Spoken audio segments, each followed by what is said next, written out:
భారతదేశపు మొట్టమొదటి మల్టీలేన్ free flow బ్యారియర్లెస్ టోలింగ్ వ్యవస్థని ఏ జాతీయ రహదారి విభాగంలో అధికారికంగా ప్రారంభించారు అని అడుగుతున్నారు.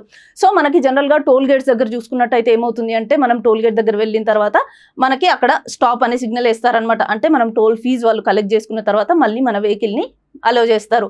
సో ఇలాంటప్పుడు ఏమవుతుంది అంటే ఫెస్టివల్ సీజన్లో కావచ్చు, లేకపోతే ఇంకెప్పుడైనా కావచ్చు, లాంగ్ క్యూస్లో నిల్చోవాల్సి వస్తుంది. అంటే ట్రాఫిక్ జామ్ అవుతుంది అనమాట టోల్ గేట్స్ దగ్గర.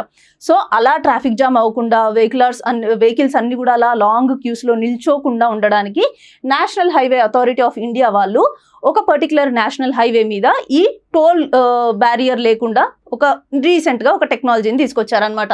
అది ఏ పర్టికులర్ నేషనల్ హైవే మీద అండ్ ఏ స్ట్రెచ్లో అని చెప్పేసి అడుగుతున్నారు. ఆ నేషనల్ హైవే వచ్చేసి నేషనల్ హైవే 48 అనమాట. సో నేషనల్ హైవే 48లో సూరత్ బరూచ్ సెక్షన్లో Chaurasia toll plaza. So Chaurasia toll plaza దగ్గర ఈ ఫ్రీ ఫ్లో సిస్టమ్ని తీసుకొచ్చారనమాట. అంటే ఇక్కడ ఏమవుతుంది అంటే మన వెహికలర్స్ అక్కడ నుంచి వెళ్తున్నప్పుడు మనం ఆగాల్సిన పని లేదు టోల్ ఫీజు కట్టడానికి. మనం డైరెక్ట్గా వెళ్ళిపోవచ్చు. మరి డైరెక్ట్గా వెళ్తే టోల్ ఫీజు ఎలా కట్ అవుతుంది ఫాస్టాగ్లో నుంచి అని మీకు డౌట్ రావచ్చు. అక్కడ వాళ్ళు ఒక అడ్వాన్స్డ్ టెక్నాలజీ యూజ్ చేస్తారనమాట. ఏంటి ఆ టెక్నాలజీ అంటే అక్కడ మన వెహికల్ నెంబర్స్ ఏవైతే ఉంటాయో ఆ వెహికల్ నెంబర్స్ని అక్కడ సెట్ చేసిన కెమెరాస్తో స్కాన్ చేసేస్తారనమాట. వెహికల్ నెంబర్స్ని స్కాన్ చేసిన తర్వాత ఆటోమేటిక్గా మన ఏదైతే అకౌంట్కి ఫాస్టాగ్ లింక్ చేసి ఉంటామో ఆ ఫాస్టాగ్ నుంచి అమౌంట్ అనేది కట్ అయిపోతుంది అనమాట. మీకు ఇక్కడ ఇంకో డౌట్ రావచ్చు, మరి ఆ అకౌంట్లో మినిమం అమౌంట్ లేకపోయినా, సఫిషియంట్ బ్యాలెన్స్ లేకపోయినా కూడా మరి ఆ వెహికల్స్ అలా పాస్ అయ్యి వెళ్ళిపోతాయి కదా, వాళ్ళు ఫాస్టాగ్ టోల్ ఫీజ్ కట్టరు కదా అని మీకు డౌట్ రావచ్చు.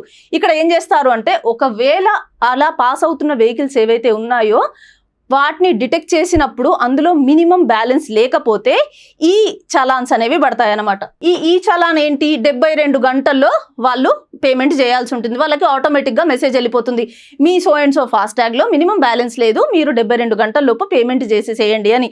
ఆ పేమెంట్ ఎక్కడి నుంచి చేయాలి అంటే పరివాహన్ పోర్టల్ ఉంది కదా మనకి వెహికల్ రిజిస్ట్రేషన్స్కి సంబంధించి, ఈ పరివాహన్ పోర్టల్లోకి వెళ్ళి వాళ్ళు 72 గంటల లోపు పేమెంట్ చేయాల్సి ఉంటుంది.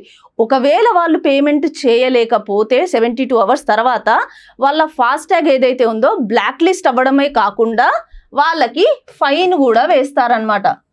పెనాల్టీతో కలిపి ఒరిజినల్గా ఉన్న టోల్ ఫీజు ఏదైతే ఉందో ఆ టోల్ ఫీజు కంటే డబల్ అమౌంట్ వాళ్ళకి పెనాల్టీ వేసి అది కలెక్ట్ చేయడం జరుగుతుందన్నమాట. సో వాళ్ళు అది పేమెంట్ చేయని సిచ్యుయేషన్లో వాళ్ళ వెహికలర్ సర్వీసెస్కి సంబంధించిన ఏది ఉన్నా కూడా వాళ్ళని బ్లాక్ లిస్ట్లో పెట్టడం జరుగుతుంది. సో వాళ్ళు వాహన్ పోర్టల్కి వెళ్ళి వాళ్ళు ఏదైనా వాళ్ళ వెహికల్స్కి సంబంధించి ఏదైనా సర్వీసెస్ అవైల్ చేసుకోవాలనుకుంటే వాళ్ళు చేసుకోలేరు.